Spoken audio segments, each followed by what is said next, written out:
The following presentation, Makers and Shakers, is presented by the City of Flagstaff and APS.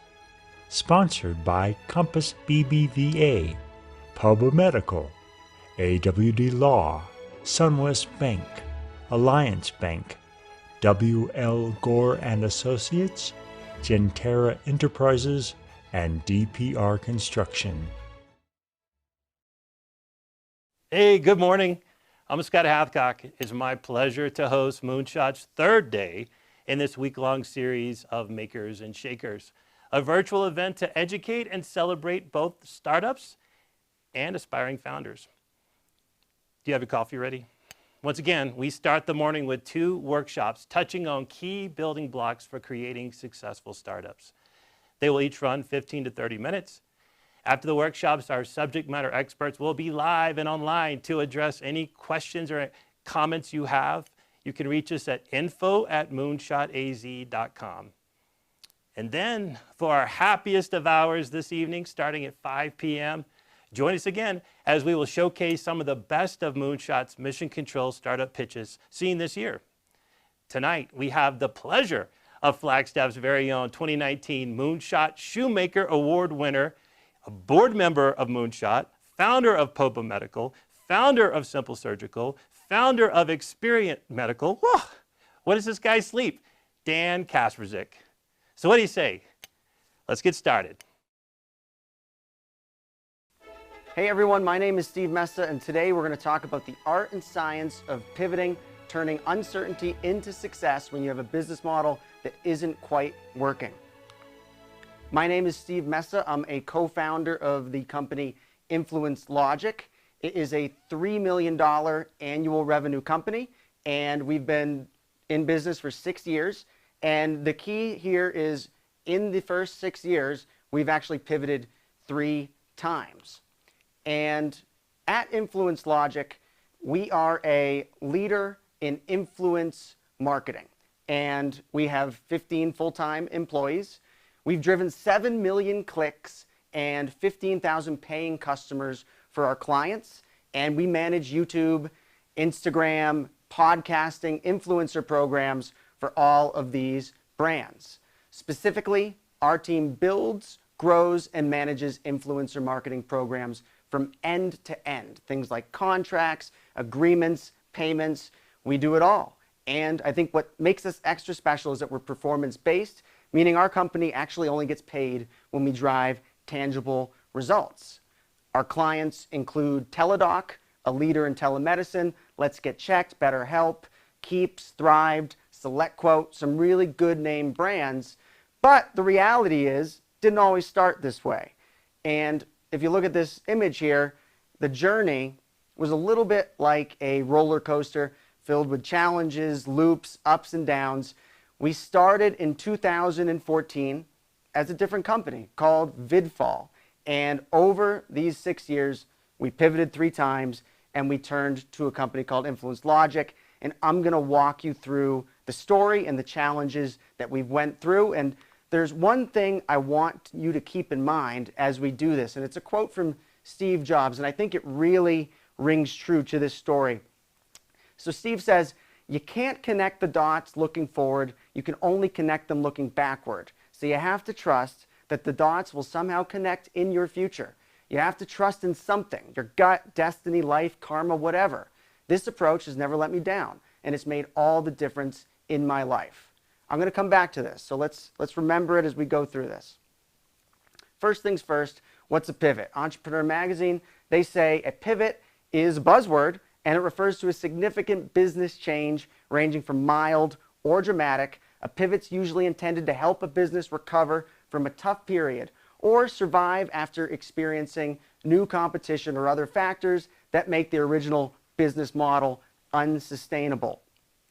So, for my company, Vidfall, we started as a video platform, and we were trying to do something quite extraordinary. It had never been done before. And the way that our platform worked was that viewers, users would come onto our website, vidfall.com, and they'd watch video ads. And every time they'd watch an ad, that ad would actually discount the price of a product up for auction. You can see the products that we had, a lot of gift cards, you can see them right here. And the more viewers that were watching the ads, the more discount would form, and until someone finally bought it and they'd get the discount for themselves. It was a cool, innovative model. Here's in the auction, you can see video ads would be playing, 15 people were watching. The price of the gift card retails at 15 bucks. You can get $1 or $2 off. That would continue to fall because we were taking the ad revenue from these ads and using it to discount the price of the product. Kind of a fun, simple auction game. We had a lot of learning from VidFall 1.0. And a lot of times, failures, they're learnings at the end of the day.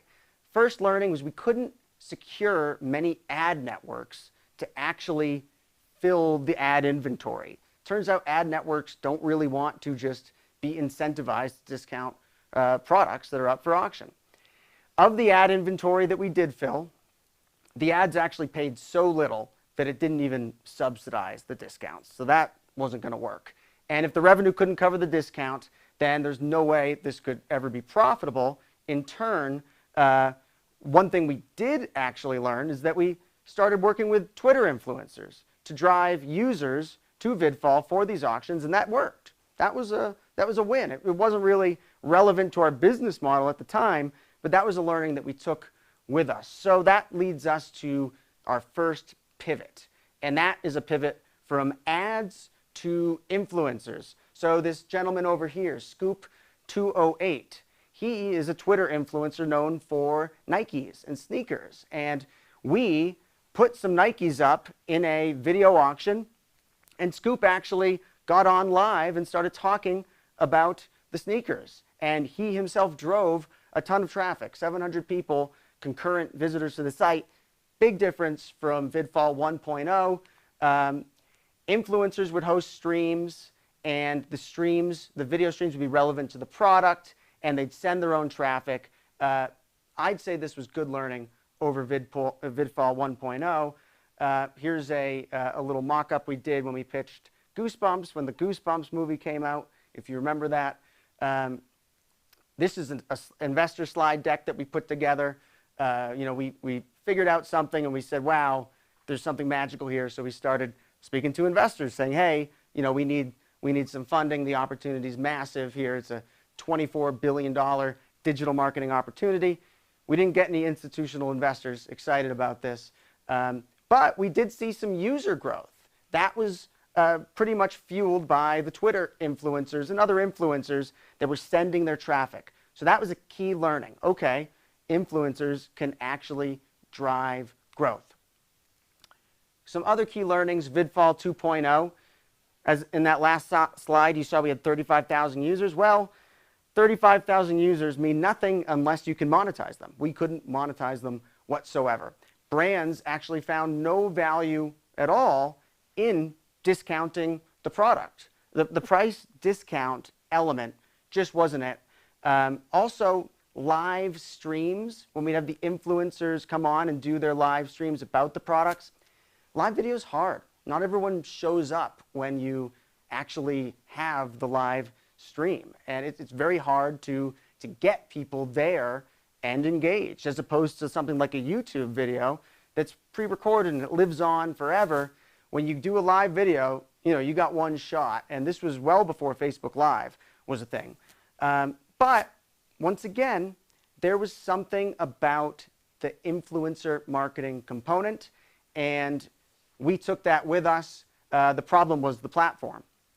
But something else, something big was brewing during this iteration of VidFall, and that was with our intern Trin fam. This was in New Hampshire. Our company was based in New Hampshire for the first few years. Trin was a exchange student from Vietnam, and I think I put a job opportunity out on AngelList. She came in, and she actually had a little YouTube channel, which Joel, my business partner, and I thought was really cool. So we brought her on as an intern, and over her internship, her YouTube channel started rapidly growing. It went from a few thousand subscribers to 100,000 subscribers within the 6-month internship. And Joel and I started scratching our heads saying, like, wow, how can we actually capitalize on this? Because of the work we'd been doing with influencers to drive traffic to VidFall, we'd actually learned that building relationships with influencers when they're very early on their trajectory was extremely valuable.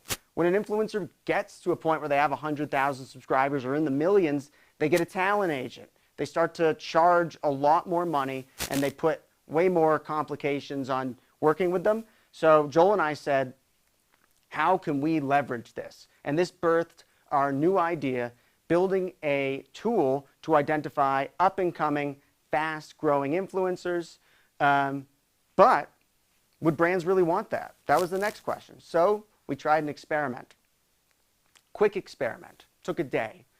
We put up a landing page. Here's the actual landing page. We called it Influencer Match.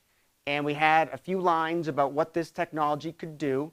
And then we promoted it organically. We posted about it on the Reddit subreddit, the marketing subreddit.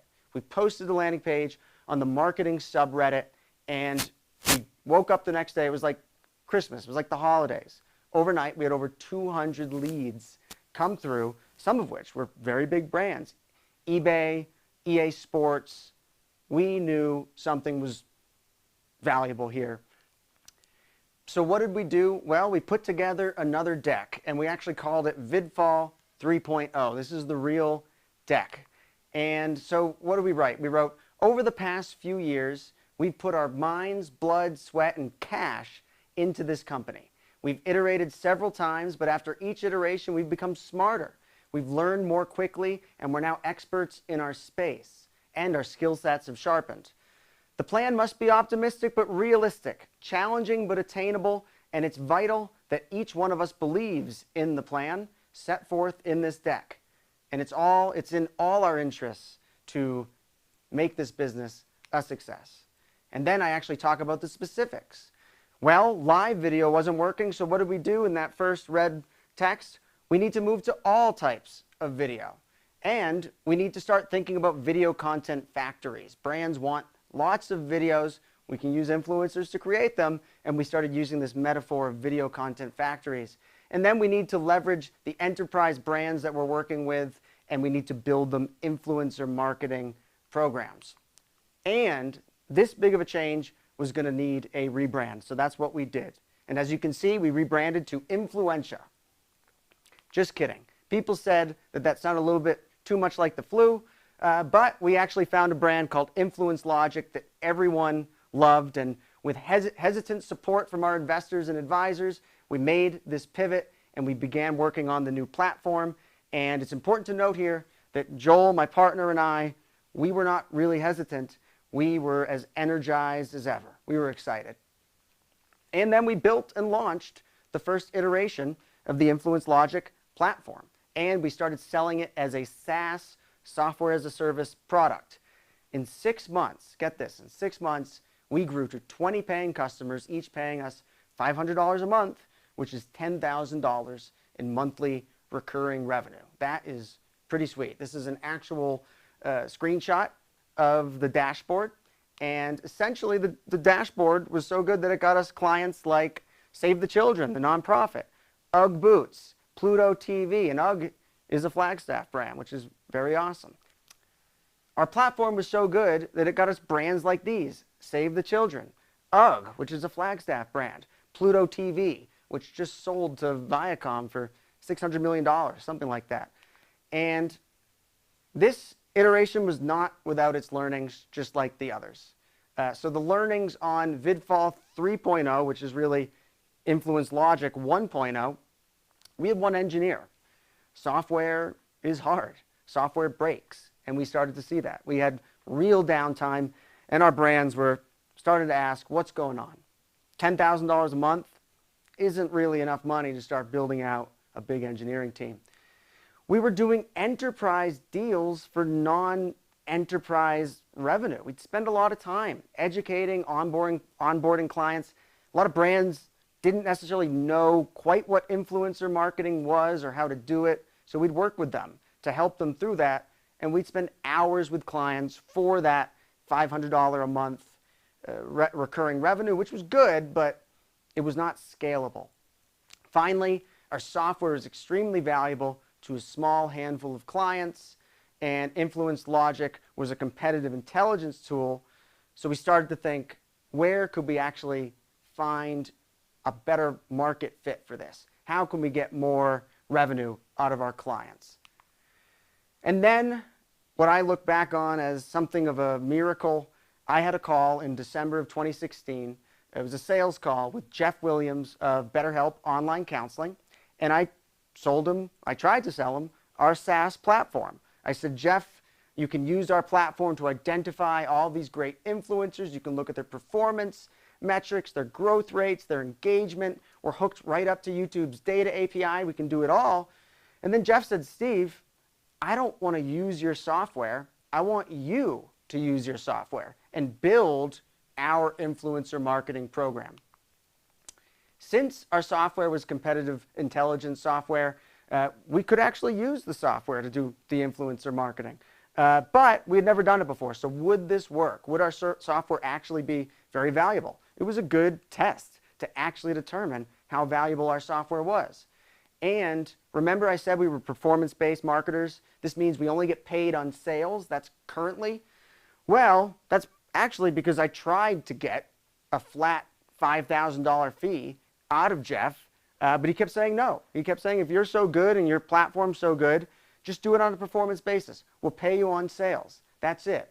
And actually, we kind of didn't do it for quite a while. I tried to get that upfront fee until finally I said, you know what, let's do it. I believe in this. And then we got the deal done and we started working on it on a performance basis. We began the campaign in January of 2017. And by April of 2017, we were generating more revenue than we were with a year of selling our SaaS platform. That's pretty remarkable. Then by August 2017, we stopped selling our SaaS platform and pivoted to just using our platform ourselves. It was a competitive advantage tool, and we said, you know what? Why are we selling it to others? Let's use it ourselves and start replicating what we're doing with this one client, BetterHelp, with other brands. That is our third pivot. So where are we now? As I mentioned earlier, we've got 15 full-time employees. We grew from 4 literally at the beginning, even probably at the last pivot.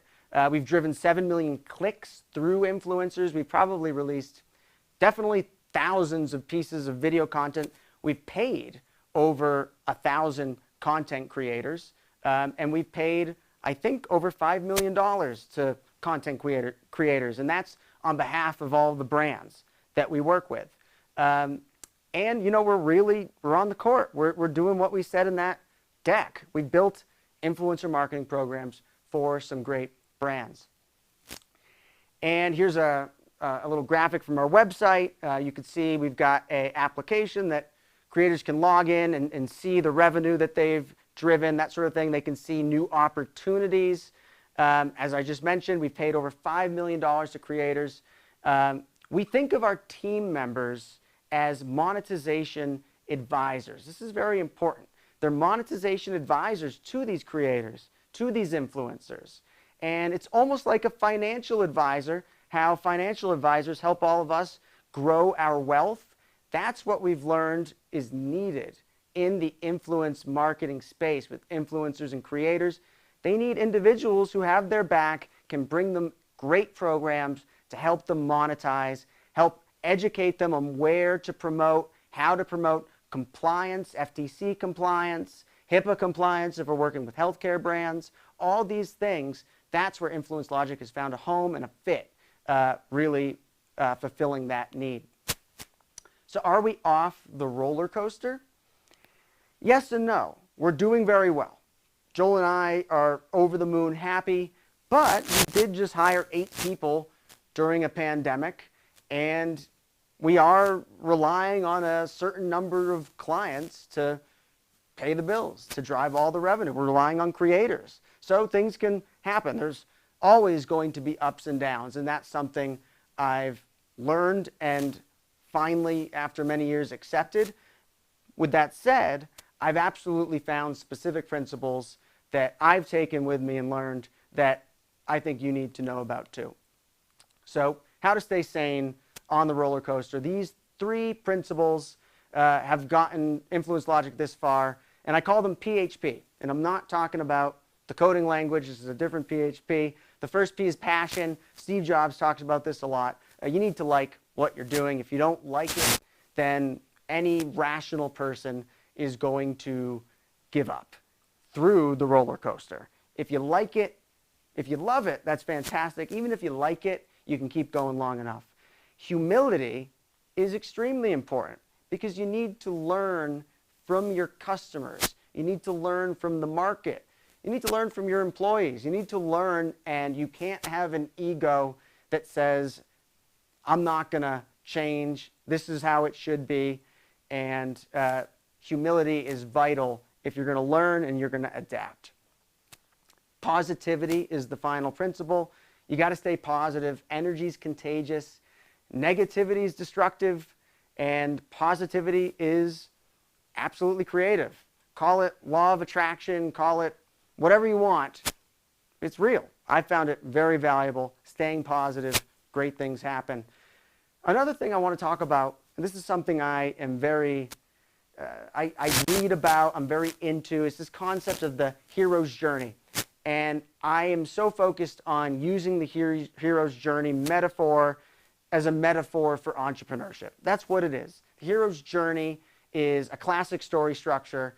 It's created by Joseph Campbell. He's written many books on it, and it refers to a wide-ranging category of tales in which a character ventures out to get what they need, faces conflict, and ultimately triumphs over adversity. That's entrepreneurship. Entrepreneurs follow the same path. Their call to adventure, which is the initiation in the hero's journey, is that urge, that fire that says, I want to be an entrepreneur. I don't want a job. I don't want to build someone else's vision. I want to go out and build my own. That's the call to adventure in the hero's journey. And all of the trials, all of the tribulations that entrepreneurs go through, recreate that entrepreneur so that entrepreneur can then triumph over them. And also a great aspect of the hero's journey is at the end, the hero always comes back and educates others, lends out a helping hand, and helps others. I think that's super important for entrepreneurship, even in the hero's journey in movies. Just as important in entrepreneurship. When you can make a pivot, the most important thing I can say is that as an entrepreneur, and I've talked a little bit about fundraising, our fundraising was not big institutional VCs. They were kind of super angel investors that really subsidized very minorly some payrolls to help us over about a year, which was awesome. But it was not like we just raised a Series A, we raised $500. No, it was like a couple $1,000s a month that enabled Joel, my partner, and I to focus. If you're going to pivot, you need to have the freedom to pivot. And from what I see in the landscape, the biggest roadblock to pivoting is financial. And it's because these companies have raised a boatload of money. And when you raise money, in some ways, not always, you're owned. The investors own you. And you cannot make a decision to pivot. And oftentimes, they want you to run at a wall. Even if the train's going off a cliff, you probably raised that money to get the train to go more quickly, and they're going to want you to keep putting fuel into the engine. So be very careful about fundraising.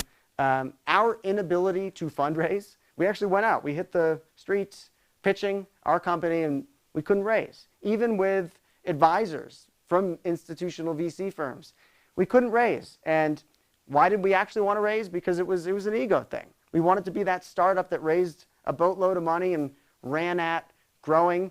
But I knew I had many friends that had companies that did that, and they're no longer alive because they didn't have the freedom to pivot. So in many ways, not being able to fundraise was a blessing in disguise because it actually enabled us to figure it out. VidFall 4.0, we actually figured out how to add value, but also where to add it. and that was with high growth, subscription-based digital brands and building their influencer marketing programs for them on a performance basis. How to pivot? He said it depends on the situation and it depends on the business, but in general, all things in life are slow.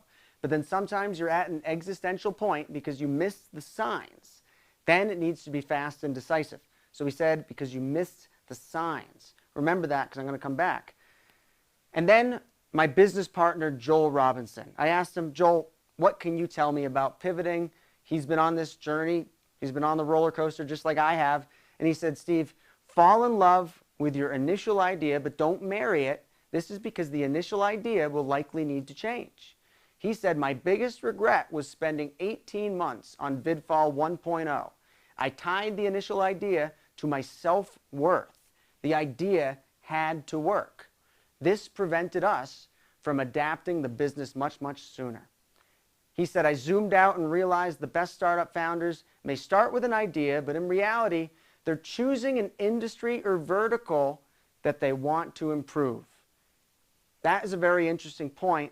If we go back and remember my presentation when we switched to the SaaS program, that's what I put in my presentation. I said we learned so much in this space and now we know what to do. Part of the game is lasting long enough that you actually acquire the wisdom and the skills to identify how to add value in the market. So let's revisit Steve Jobs' message. You can't connect the dots looking forward. You can only connect them looking backward. So you have to trust that the dots will somehow connect in your future. You've got to trust in something, your gut, destiny, life, or karma. So after hearing my story, you'll see that there were always signs, there were always indicators, and if you look backward, you can connect those dots pretty easily. But when you're in the thick of it, it can be challenging. It can be depressing. And at times it can be a little miserable. But it can also be a total blast, to be clear. But if you keep going, you will get there. Thank you so much, everyone. My name's Steve Messa. And I want to just say, this is my story. And I put this deck together for this presentation. And the ability to go back and look through my story, it was a joy to do so. I love entrepreneurship. I think entrepreneurs are going to change the world. I think right now we have such an opportunity to make a difference through entrepreneurship, especially in media, but in all sorts of industries. So I encourage you to get out there and start something. Thank you so much. Small businesses like yours face big challenges. You may be an expert at designing clothes, filling cavities, or making furniture. But when it comes time to run, grow, and analyze your business, you probably don't have the time or the expertise.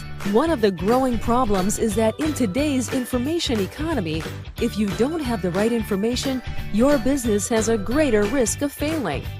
Large corporations can hire expensive consultants or employ internal experts to research information and analyze a path to success. You probably cannot. This puts you at a severe competitive disadvantage. Without access to valuable information and insights, you will end up on the wrong side of the digital divide. Your utility company is providing Size Up to change this. Size Up is big data for small business. Size Up levels the playing field by providing you with similar market intelligence that was previously only available to huge corporations. Size Up provides you with business intelligence and market research, enabling you to make smarter decisions with relevant data.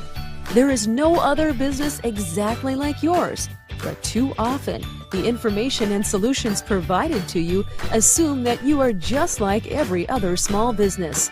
Size Up uses millions of data points to provide you with individualized business intelligence and market research, customized to you, your unique business, in your specific industry, in your precise location. Size Up helps you learn things you didn't even know about your own company and discover new opportunities. It empowers you to Compare your business performance to your industry competitors across multiple performance indicators. You can answer questions like, do I make more or less money than my competitors? Where are businesses like mine doing better or worse than me? Am I paying my employees more or less than my competitors? Is my business in a growing or declining industry? And many other metrics about your business. Discover potential customers, suppliers, and competitors. Identify the best locations to advertise based on industry and demographic characteristics of your ideal customer. Size Up is easy to use and simple for anyone to understand. Information is clearly presented as charts, maps, and lists. Size Up, sponsored by your utility company, will help your business succeed. Hello, welcome everyone. I'm Todd Davis, Board Chair at Moonshot, and I'm excited to be here today and provide you insights about investors and funding your companies. To get started, I would like you to take a moment and write down a quick answer to these 5 questions we'll go through now. What stage is your business at today? Is it concept, research, traction and early growth, refinement and scaling, or established? Do you have a clear understanding of the value of your company? When I say value, I mean in the terms of dollars, today and in the future. Is that yes, no, a guess? When do you really need investment? How far out in the horizon do you need the money? Today, 6 months, 12 months? Remember this, investors are really investing in you and your team. Let's now talk about funding types. There are 7 types of investor options, from personal funding to private equity. Let's start with bootstrap. There are a number of advantages to using methods of bootstrap financing. Your business will be worth more because less money has been borrowed, and therefore no equity positions had to be relinquished. You won't have to pay high interest on borrowed money. You're in a stronger financial position with less debt. So you should be more desirable to external lenders and investors when the time does come to raise money through credit or loans. You have more flexibility to be creative, finding ways to raise profits without having to look to external resources. It will give you the added confidence and business savvy you need. If you are in the conceptual research stage and have not really started up your business yet, bootstrap is the best option for you. If you are already into sales and marketing, bootstrap, as long as it makes financial sense, but don't go bankrupt over it. I've seen this happen many times. You must have a plan as to when you will need funding and start seeking funding well in advance, as you may go through several investor options before you get funded. All right, so let's talk about friends and family. Early stage startups are difficult to base a real investment or funding on, as the value is difficult to determine and the risk can actually be very high. Essentially, they're investing in an idea. More importantly, as I said before, they are investing in you. These are the people that you already know. They trust you. They believe in you the most. This type of investor might invest and range from $500 to $100,000. Gifts are great, but a simple personal loan document can be used for this type of funding also. When you go to the next group of investors for funding, they will ask you, how have you been funding yourself? If you can't raise money from this friends group, investors are going to ask you the reasons why. So let's move on to seed funding. Seed funding is the first equity fund stage. Professional angel investors are normally approached when it comes to the seed round and beyond. They are willing to fund smaller operations, provide flexible terms, and they have value in wisdom and connections. Again, when you get into equity funding, the investor is expecting stock, cash, or some form of security for their investment. There are several ways to handle equity. This is why you need to clearly understand your company's value and determine how much of your company you're willing to give up in exchange for the investment. You will need to obtain financial advice, set up capitalization tables, which will guide and track dispersed equity, and legal advice to set up contracts. Angel investors can be approached directly online, at live pitch events, and through introductions from other startup founders. Investments from these companies can run $10,000 to $2 million. So now let's talk about corporations and customers. Big corporations gain various benefits by investing in startups, including supporting their own growth numbers, diversifying assets, and identifying talent and technology which can help them fend off industry changes and fuel revenues and new profits. Founding entrepreneurs and corporate investors often have completely different styles and perspectives. It's really vital to learn to understand each other and have some boundaries set up when going in. Ensure your goals are aligned and operational details are spelled out in agreements. There is potential that one of your top customers could also be interested in making an investment in your company. You both benefit from this type of arrangement, such as the customer having more motivation to sell your product, trusted feedback, new customers, and recommendations. So let's talk about banks and government agencies. These aren't true investors like the others on this list, but they can be sources of capital. Traditional banks are generally not an easy source of capital for early stage startups and small businesses.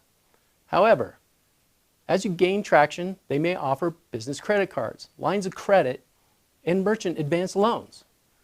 There may also be government programs providing grants for certain types of projects.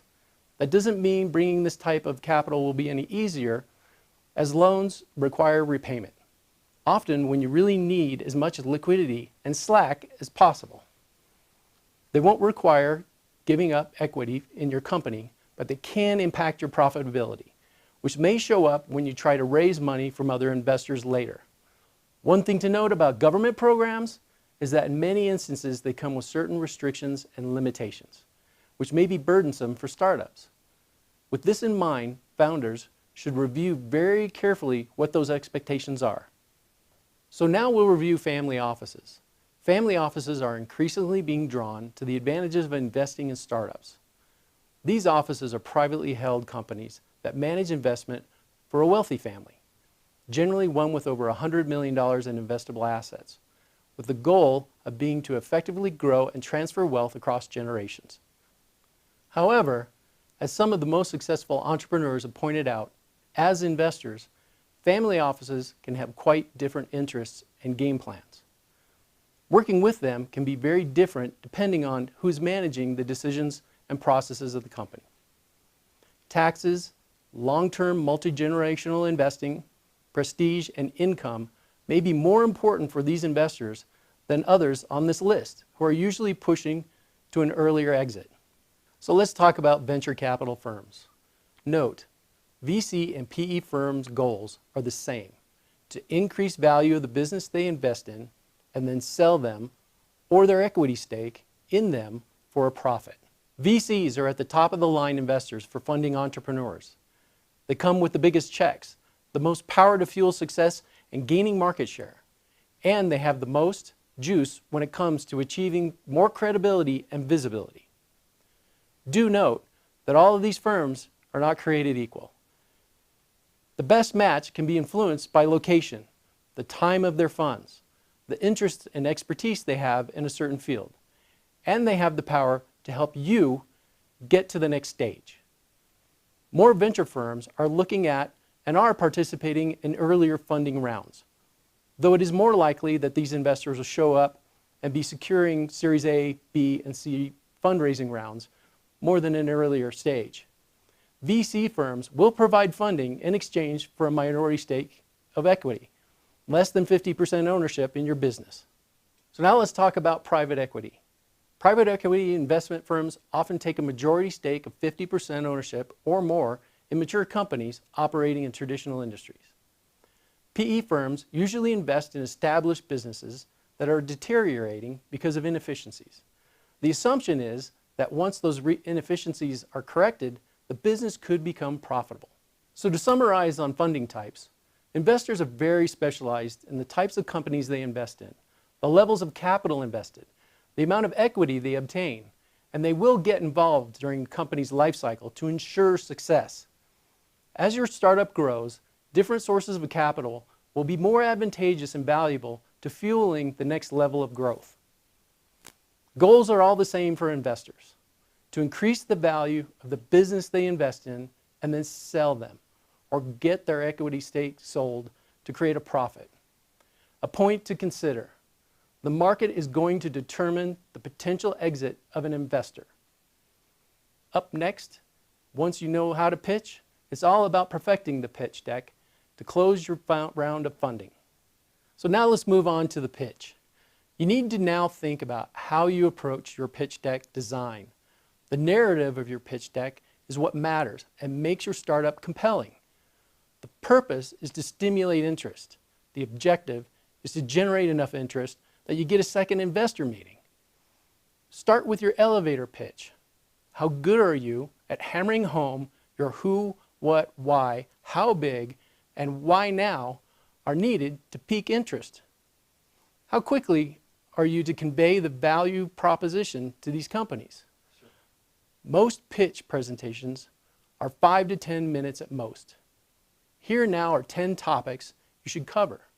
This does not mean 10 slides, but remember, you only have 10 minutes to present. Everyone's pitch deck is different in length and never in the same order. The narrative or story will help you guide the structure. Remember, keep it simple. Speed and simplicity are everything. Rule number 1, know your deck inside and out. Don't read lines from the deck. People can read, you know this, so just start talking to the audience. So the first slide in your pitch deck is company opening. In this part of the presentation, I'm using Airbnb at an early stage for a simplicity sample. The first slide is almost always the company, the logo, the tagline. This is about who we are and what we do.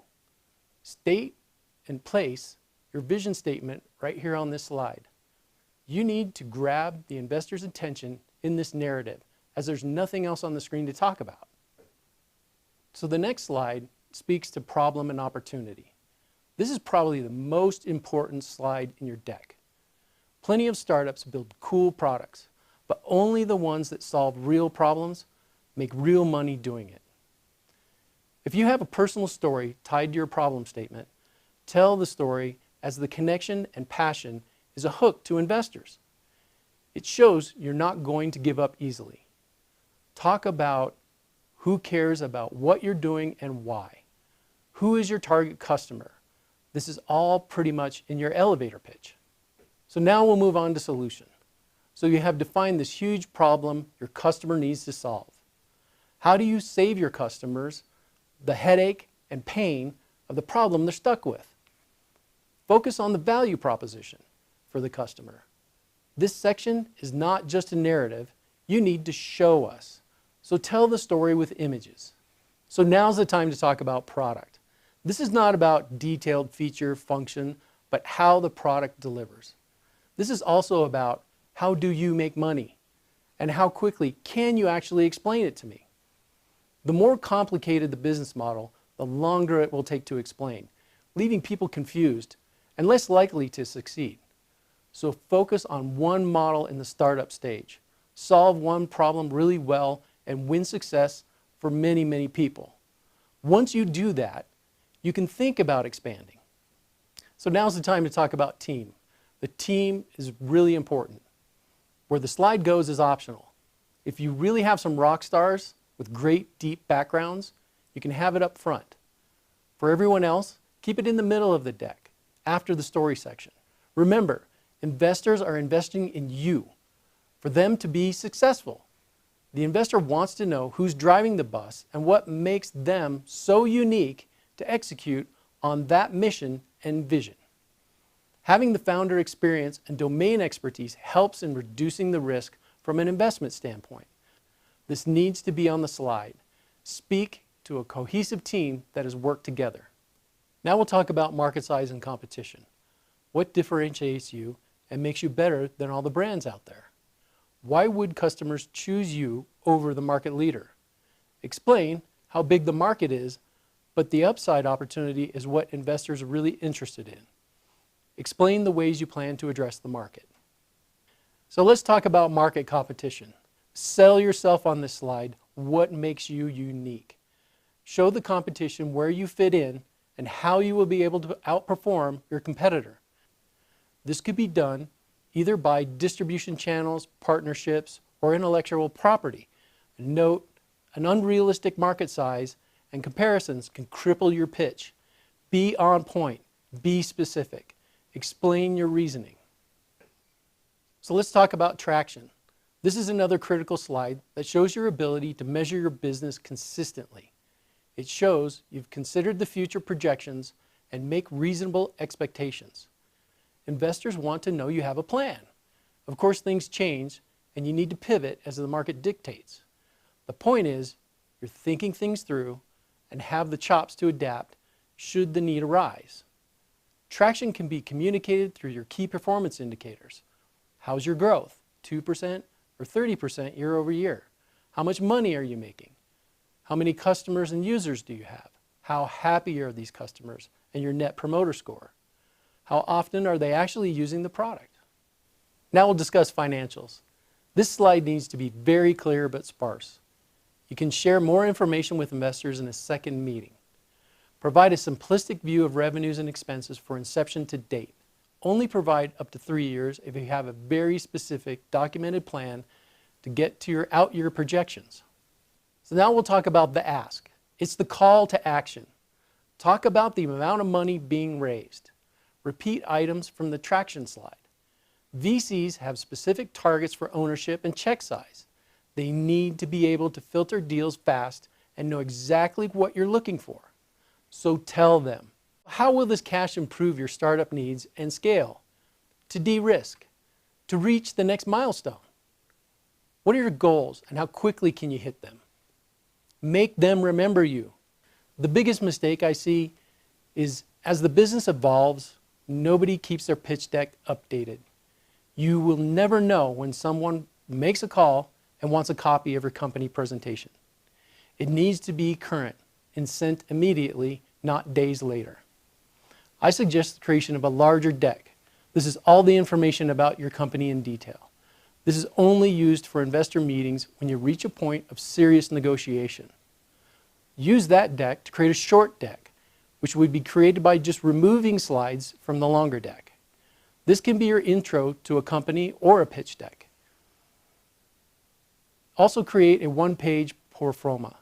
This is a 1 to 2 page document which outlines your company, its milestones, goals, and request for investment. This is something that you can email to an investor to gain attention. Now, crafting a pitch deck is hard, and this is because it's also incredibly important. You're asking someone to give you a boatload of money to build your business with little to no recourse. Investors are inundated with founders seeking funding. You need to stand out. Scheduling a meeting for the investor is a big commitment. They have to protect themselves and their time, or they'd be constantly listening to subpar pitches. Building a business is hard. Raising money sucks, and entrepreneurship is a roller coaster. If it was easy, everyone would do it, and it wouldn't be worthwhile. Entrepreneurship is worth it. So building something meaningful changes the world. All right, so now go back to the original questions from the beginning and revisit the answers you put down. There's probably a lot you will want to revise now that we've talked. This has been a lot, and I really appreciate your time. So thank you very much. Now go out and start something. Video production services for makers and shakers provided by Moonshot Studios, powered by PDR Digital Media.